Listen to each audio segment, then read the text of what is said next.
7 years ago, I locked myself in a bathroom stall at work and tried as hard as I could not to cry.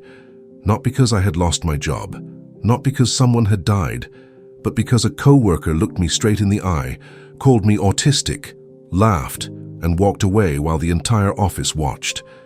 Nobody said a word, nobody stood up for me, and in that moment I felt completely humiliated, completely alone. I remember sitting there thinking I'd never escape that place, that he'd always be the guy winning. But life has a funny way of changing the scoreboard. 7 years later, I ran into that same coworker again. And within 5 minutes of seeing him, I realized something that made every painful memory worth it. Because while he was still chasing the things he thought would make him happy, I had already found something he never seemed to understand.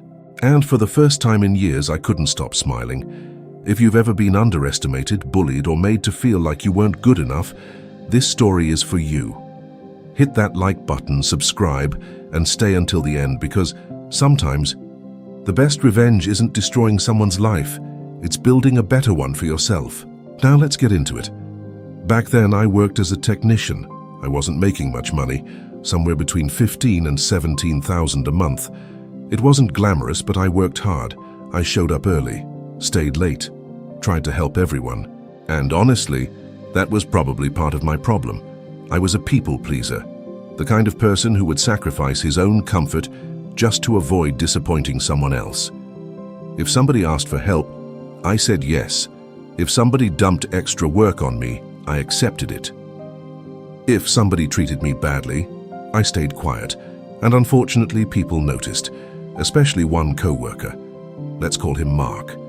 Mark was the office genius, the guy everyone admired, the guy who always had answers, the guy management trusted.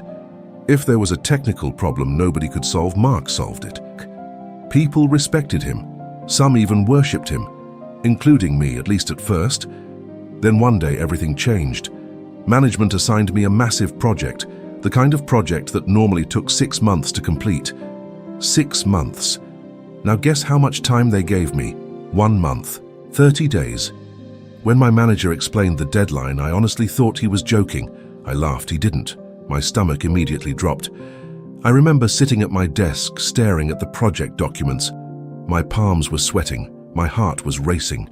The workload was impossible, but what made things even worse was this. Mark was the only person who truly understood the blueprint. Without his guidance, I was basically navigating a maze blindfolded, so I approached him respectfully.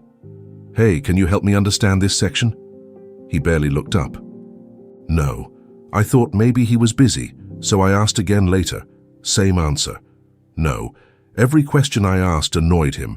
Every request irritated him, and soon he stopped hiding it. He started mocking me, publicly. Whenever I struggled, he'd make comments loud enough for everyone nearby to hear. "How do you still not understand this?" Wow, that's embarrassing. Then came the comment I'll never forget. I was trying to explain why the project was falling behind schedule. I was overwhelmed, exhausted, stressed beyond belief. And Mark just smirked. Then he said, "Maybe you're autistic." The room went silent. A few people chuckled awkwardly. Nobody defended me. Nobody told him to stop. Nobody said a word. I stood there frozen, not because there was anything wrong with being autistic. There isn't, but because he used it as a weapon, as an insult, a way to humiliate me, a way to tell everyone I wasn't good enough. I laughed nervously, pretended it didn't bother me, then I walked away. The second I got to the bathroom, I broke down. I sat inside a stall trying to control my breathing. My chest hurt, my eyes burned. Years of frustration finally exploded. Because the truth was, this wasn't the first time. For almost 3 years, I'd been dealing with constant bullying, not just from Mark.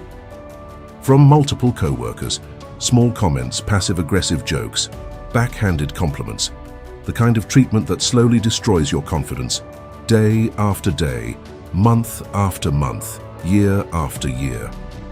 And because I hated conflict, I tolerated it. I kept telling myself things would get better. They didn't.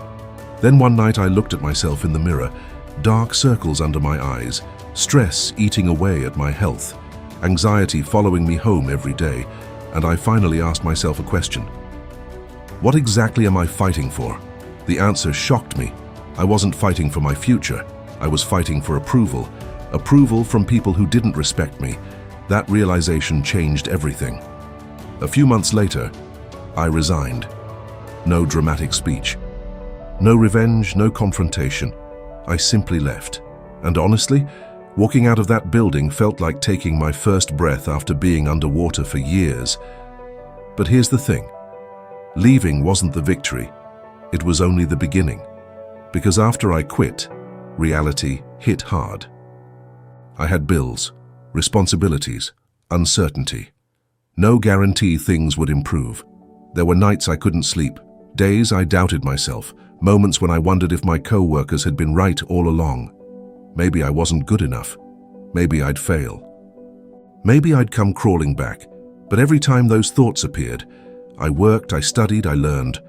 While other people were watching television, I was learning new skills. While others slept, I was practicing. One course became 10. One skill became several.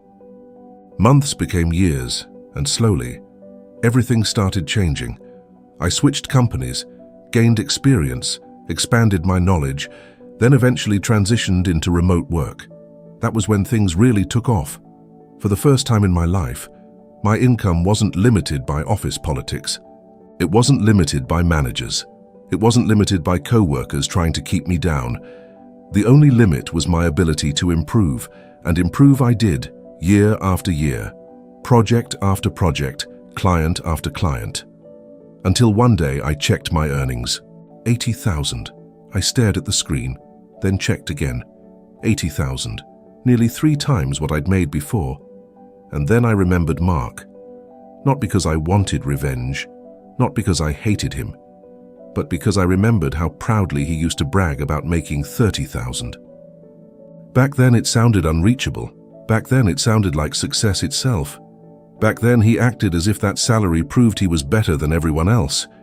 And now, without trying to compete, without trying to prove anything, I'd quietly surpassed it. By a lot. The funny part, almost nobody knew.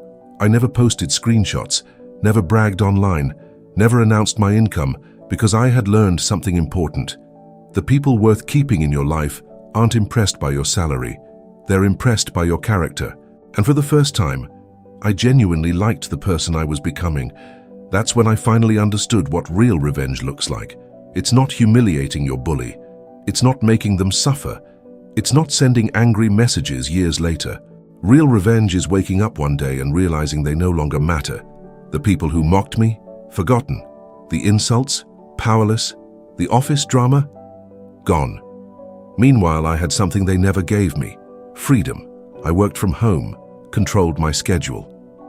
Earned more money, experienced less stress, and most importantly, I respected myself. The approval I spent years chasing.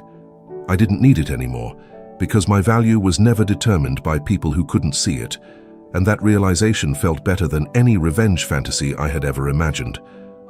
Looking back, I don't hate those people anymore. If anything, they accidentally gave me the motivation to build a better life.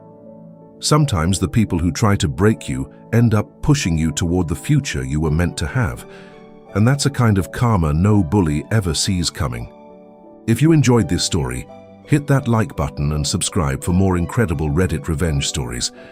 And tell me in the comments, what's the best example of karma you've ever witnessed? Thanks for watching. And remember, the best revenge is becoming the person they never thought you could be.